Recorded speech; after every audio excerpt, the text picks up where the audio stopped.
பொன்னாரையும் நாட்டல் பின்னருள்ள தர்மங்கள் யாவும் பெயர் விளங்கி ஒளிர நிறுத்தல் அன்னையாவிலும் புண்ணியம் கோடி ஆங்கோர் ஏழைக்கு எழுத்தறிவித்தல். எண்ணற்ற தர்மங்களை ஈட்ட நினைத்தாலும் அது கல்வி அறிவை போதிப்பதை காட்டிலும் வேறு புண்ணியம் ஏது என்கிறார் பாரதி. அவற்றை பறைசாற்றி அதில் பணியாற்றும் அனைத்து ஆசிரியர்களுக்கும் என் ஆசிரியர் தின நல்வாழ்த்துக்கள் கூறி உங்களுக்காக சிறு கதையுடன் ஓர் சிறு கவிதை. பணிபுரியும் பள்ளியில் ஒரு ஆசிரியரின் வகுப்பறையில் இருந்து எண்ணற்ற குற்றச்சாட்டுகள். அதை தலைமை ஆசிரியர் அவரிடம் முறையிடும் போது அவருக்கு தலையே சுற்றுகிறது. குழப்பத்தில் செல்லும் ஆசிரியருக்கோ வகுப்பில் வணக்கம் என்ற முழக்கத்தாலும் அவர் முகம் மலரவில்லை. போதனையை துவங்குகிறார். பாருங்கள் பிள்ளைகளே, புகார் வருவது சகஜம், அதுவே சகலமும் ஆனால் எவ்வாறு என கேட்டார். கேட்ட வேகத்தில் சட்டென்று எழுந்த மாணவன் ஒருவனோ கலங்கி விம்பினான். எப்பொழுதும் என்னுடைய பொருட்களே காணாமல் போகிறது, ஆனால் வீட்டிற்கு சென்றால் நானோ காணாமல் போகிறேன். தினமும் தொலைந்து செல்லும் அவனிற்கு பூஜையால் பரிசளிக்கப்படுகிறது என்று புரிந்தவர் சற்று தனக்குள்ளே நகைத்து பின் ஒன்று கூறினார். இங்கு ஒரு பெட்டி வைக்கப்படும், அதில் ஒவ்வொருவராய் கண்கள் கட்டப்பட்டு வந்து எவர் எடுத்தாரோ அந்த பொருட்களை அதிலேயே விட்டு விடுங்கள் என்றார். அதன் பின் வரிசையில் அனைவரும் சென்றனர்.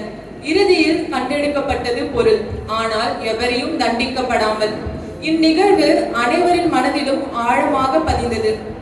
பள்ளி நாட்களோ முடிந்தது, பல வருடங்களோ கடந்தது. பின் ஒருமுறை ஆசானை பார்க்க நேர்ந்த ஆச்சரியத்தில் ஓடி வந்தான் ஒரு மாணவன். ஐயா, உங்களால் தான் நான் இந்த சிறியவன் ஒரு பெரிய இடத்தில் பணிபுரிகிறேன் என்றான். அவரோ சிரித்த வண்ணம், எப்படி அப்பா இருக்கிறாய் என்றார். ஐயா, இன்னுமா என்னை தெரியவில்லை? அன்று வகுப்பறையில் காணாமல் போனவற்றை கண்டுபிடித்தீர்களே, அதில் நானே ஏதும் அறியாமல் திருடியவன்.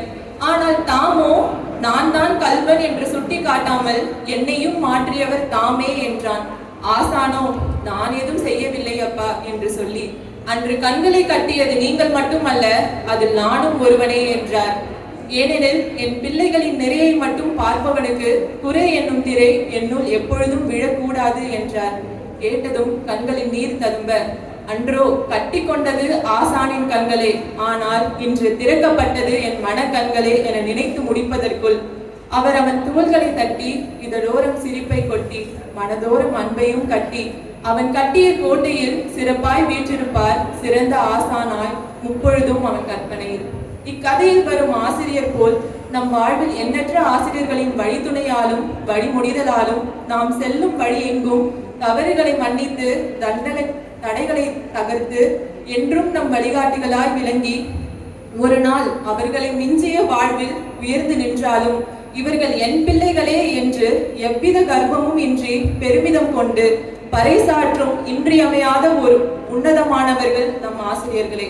அவர்களுக்காக ஒரு சிறு கவிதை. கருவுற்று இருந்த கருவறையும் மகிழ்வுற்று இருந்த வகுப்பறையும் சலிப்பற்றி இருந்த கல்லூரி அறையும் என்றும் திரும்ப பெற இயலாத வரமே. வரத்தின் தாற்பயம் நமக்கு பரிசளித்த பெற்றோரும் நம்மால் பரிசளிக்க முடியாத ஆசிரியர்களுமே ஆவர்.